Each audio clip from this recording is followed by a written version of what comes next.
So we're building here again on the farm. It's actually finally got cool enough in order to build. It's been so hot that it's not right. I mean, the builders will build in the heat, but I just don't think it's right to have builders building in the heat. We've had the builders in already this morning to tell us what we're going to need in terms of like steel, and so we've ordered all the steel, we've ordered all of the concrete, and we're going to be building a room. And I think this could be useful for some people that are not planning to build like a really big house. Like maybe they have a spot of land and they want to do something quite simple. Like we did our kitchen here, an outdoor kitchen. We did this for about 150,000 baht. This is just our outdoor kitchen. Damo's using it for work at the moment. And that has a little toilet in there. And that was only 150,000 baht. But now we're going to be building a room where you come through a door here into quite a large room. And we're going to be project managing ourselves, which means we buy all of the materials ourselves. We oversee the project ourselves. For project managing yourself here in Thailand, if you're going to do a build and project manage yourself like we did with the cottage, you're going to save a lot of money. But there's certain headaches that you're going to have to tolerate that some people won't be able to do. For example, when we have the builders come and we give them the designs about how we want it, this is kind of the layout that we want, you may want to kind of know like, oh, how much is it going to be? You know, how much would it be? And they won't tell you like this, and they're not going to tell you how much it is. Like some people might say to that, oh, you know, you're going to get ripped off and that kind of thing, but that's not been our experience. When we build the kitchen and when we build the cottage, they actually charge a very, very fair rate, and they charge per sow, per column. And then if you ask them to do any other little jobs, they'll just kind of give you like a limited quote. These builders are from the village, and you just kind of have to trust that they, like with the other projects that we've done, that they're going to be cheap, and you're not going to get a quote up front. So if you want a nice quote up front, and you want like architect drawings, and you want like floor plans, and you want to be informed of all the costs along the way, then you're going to be paying a premium. Like I dare say, like you're going to be paying about double what the actual cost is. So you want an engineer, you know, to come in and help you out, like structural engineer. You'll pay double, maybe even more, maybe triple. And depending on where you are as well, if you're not in the rural areas like us, maybe you're paying 5x. I've heard crazy prices, especially for places like Phuket and stuff like that. We're going on super budget because we've never had a problem. Like our cottage is standing strong, it's perfectly good. The kitchen's perfectly good. We trust these builders. They've always been fair with us on price. We project manage ourselves. So building like this, no, you're not going to get like an upfront. I mean, you could probably squeeze them for an estimate, like a ballpark figure, but not really. Like, and we buy the materials ourselves, so we know we're not getting screwed on the materials. We order the materials and we just pay for the price of what the materials are locally. So we have some announcements coming up in the future where we're going to be changing the way our cottage and our life operates, and we're going to be showing you that journey on the channel. I guess it's like phase 2 of our life here. Phase 1 was kind of setting up life here and building the house and stuff. Now we have like a phase 2. I think it's going to be interesting for people that want to come and live in Thailand long term. Maybe it'll give you some ideas about what we're going to do. I don't want to kind of give the game away straight away, but we're going to be announcing that on the channel of just some ideas that we've had when we've been considering kind of the longevity of living here and the kids, the future for the kids and things like that. So all that's coming up. But the next thing you're going to see is us starting this build.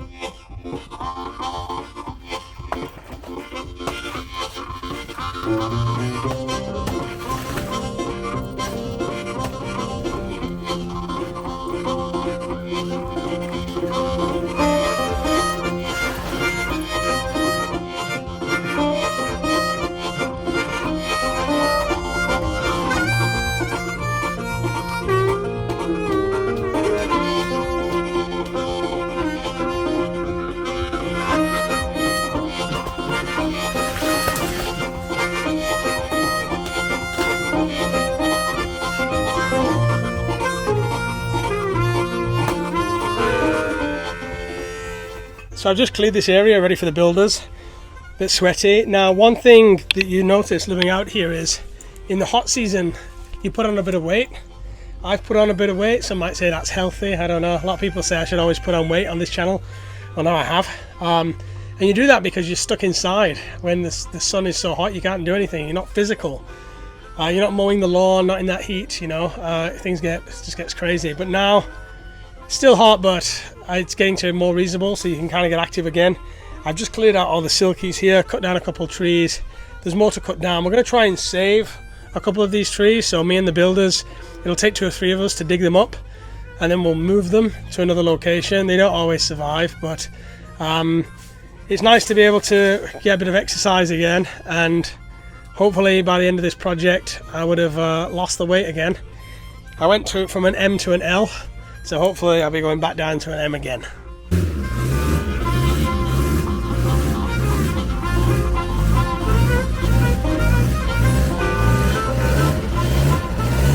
So here we go again, guys. This is the first delivery of our materials, and it looks like we had the rains yesterday, so looks like he could get stuck. Well, I think he is stuck. Unfortunately, the soil around the back here is really soft, but it's the only way we can get the materials to where they need to be there at the side of the kitchen. So as you can see, we've got steel here, so we've ordered lots of steel. We also have some 3.5 meter high sao, what we call in Thai sao, which are these ones here. These are the large sao here, what we call in English column, of course. And then we also have some rebar concrete, and this is only kind of one delivery of many. Damo made the order. So as you know, on this channel, when we do our building projects, we manage all the materials ourselves. So Damo communicates with the shop, and the builder kind of tells us what we need, but then we have to do the ordering. If anybody remembers from when we did the cottage, you see our orange tiles up there on the roof. Well, when we did that, we over-ordered the roof tiles, and so some of them are here and some of them are around the back there. But I've been kind of waiting for the opportunity to use these, so we'll be using them on this new build.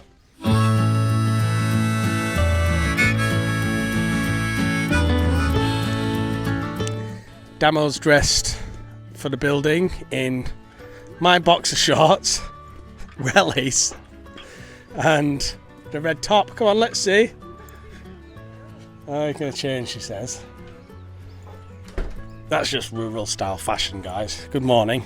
And just before we see how they've got started here, and I'll give you a little bit of an insight into what we're planning, I'd like to mention our partners, SURFSHARK VPN. SURFSHARK is a VPN that's going to protect your privacy online, but more than that, it's going to give you access to Netflix libraries all around the world. So if you're bored of your library, simply change your location here in the top right hand corner, and you'll be able to have access to many different libraries around the world and enhance your viewing pleasure. Also, when you purchase the VPN, you're going to get a whole host of different features, such as an ad blocker, a pop-up blocker, a malware alert, and a data breach alert, which are all going to come in useful while you're browsing online. But more than this, you can also use SURFSHARK VPN to make sure you're getting the best prices available on the internet and you're not being discriminated against based on your location.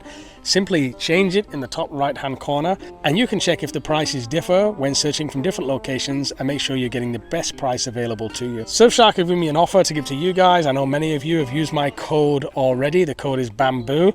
That's going to get you 4 months extra free, and it's a money back guarantee, so if it doesn't work out for you, you get your money back. And the builders are about to arrive now, and my job is to make sure that they've got what they need, which includes this.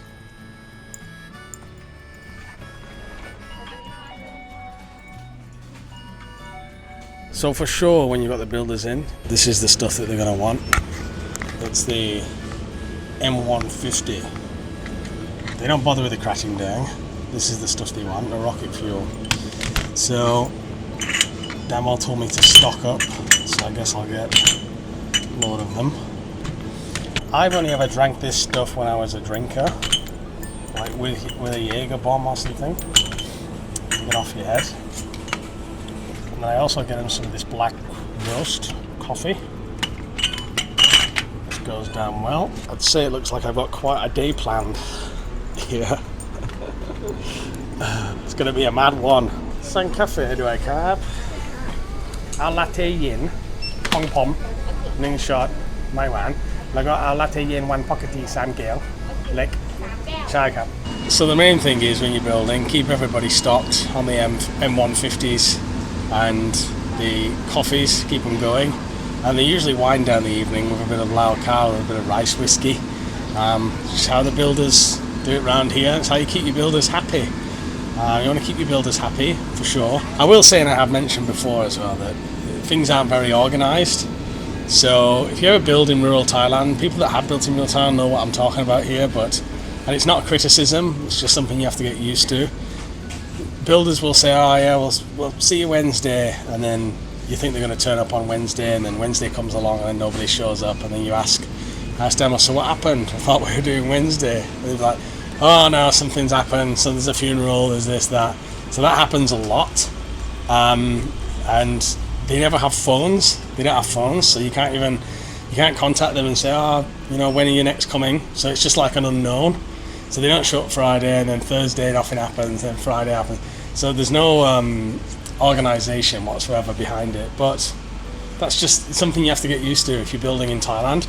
On this build, this is a smaller project in comparison to the cottage, so I very much know what to expect, and I think if you go into it knowing what to expect, then you're just very much laid back about the whole thing, and you're happy. I mean, I'm happy. We've got good builders working on this project, builders that also built our cottage, that were involved in that. So I'm very happy that we've got these same guys work on the project. I trust these guys. They're very, very well priced. They do a good job. They used to work in Bangkok building hotels, so they have a good technique for the ceilings and for certain things like the skirting boards and the finish, that kind of thing, the render. So they've got a good technique for that, and that's what we want. Good qualified builders that we know are going to do a good job. And so another thing I learned from experience is a lot of builders, they won't buy the basic safety equipment like gloves, masks for when they're painting and that kind of thing. So you buy it for them. They just won't use it. They're just like they'll just build without using gloves, and they'll hurt their hands. They'll breathe in paints, things like that. So they don't have the money to spend on that kind of thing. So you pay it to protect them, to protect the builders, protect their hands, protect the lungs and stuff. On a lot of projects, they just won't use any safety equipment at all. But obviously, we prefer here that they do. Especially this builder, because he's got a bad arm, and apparently he stopped building altogether. But he said it's better for now, and he's happy to do the project again. So I imagine he needs the money, to be honest. So you could say that I'm moving out. I built a cottage. We've been living in the cottage together.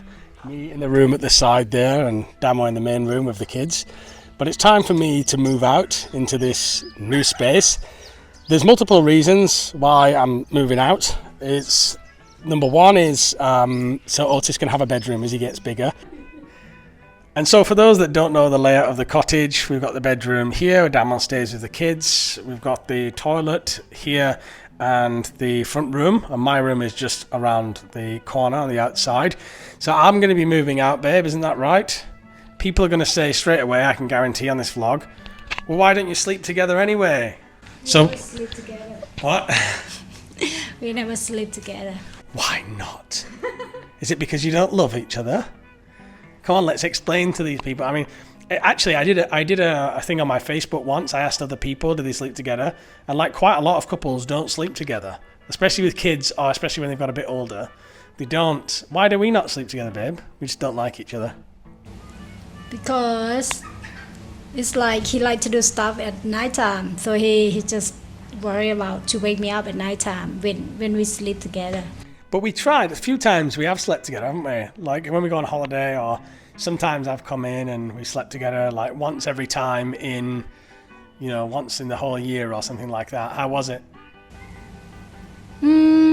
It's nice, good, but when you have kids, in Thailand, it's part of Thai culture, like mom sleep with the kids, like that. Yeah, we believe in co-sleeping, like the idea of putting a little baby in a cot in a room on its own, crying. We worry. I think we more worry, because we have to keep checking CCTV all the time, and then I feel like, and also in Thailand, like when you have a baby, they just want, the baby need mommy all the time, you know, so that feel warm or feel. I think also in nature, like the monkey wouldn't leave the little baby just in the tree because a leopard or a tiger might come by and get it. So the baby doesn't know what's going on, you know. So the baby cries for its mother. We just think it's better to co-sleep. And but even before we had kids, we had separate rooms, didn't we? Mm-hmm. We have separate rooms. So we'll come together, we'll watch a movie at night together, and then we'll say goodnight, right? We have some time together, and after that, we just sleep separate. We also, because we spend... You not sleep at night, that's why. I stay up late, Damo's up at the crack of dawn, I'll get up a couple of hours after her. Also, we spend like 24 hours a day, 7 days a week together. So to have our own spaces is very important.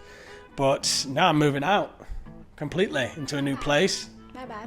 Bye-bye. So this new place we're building is going to be my place, but it's not only for pleasure, it's going to be functional, as you're going to see. It's going to have a lot of uses, this place. Do you think we need this? Some people might look at this and think, oh, what are they building now? They don't need that. But do you think we need it? I think we need it because, you know, some people they say like, why you not build one time, like have many big room, you know. In that time we don't think about it, you know. We just like tiny house, you know. And then when it's like we think about the future, I think the boys gonna need their own space, right? So we build now and use for us to be comfy, for you, for me to feel comfy, and then later when they grow up they can take the space and then we can be together. Something along those lines. Also, I mean, I don't want to give up too much away, but in the future of this vlog, you're going to see what this space is going to be useful for as well as we finish it. So it'll be a little cherry on top, a surprise at the end. But yeah, I'm moving out. Bye. Bye-bye. And I have this small room by the side, which is now going to become Otis's room. And I'll be moving across here. And this is the design. We're going for a very simple Thai style design. It's traditionally used here. It's nice and easy for them to build. We didn't want to do anything complicated this time with the roof or anything like that. So it just looks a little bit like this. And it'll be the same size as the kitchen. So basically, if you see the kitchen there, if you imagine the kitchen again, that's what it's going to look like. We're trying to save as many trees as possible too, so we're going to be digging these trees out. I did cut down that papaya tree there, but they're fast growing. They're easy trees to grow again, and then some of these will also be fed to the pigs, so they're going to be enjoying a nice banana tree for lunch.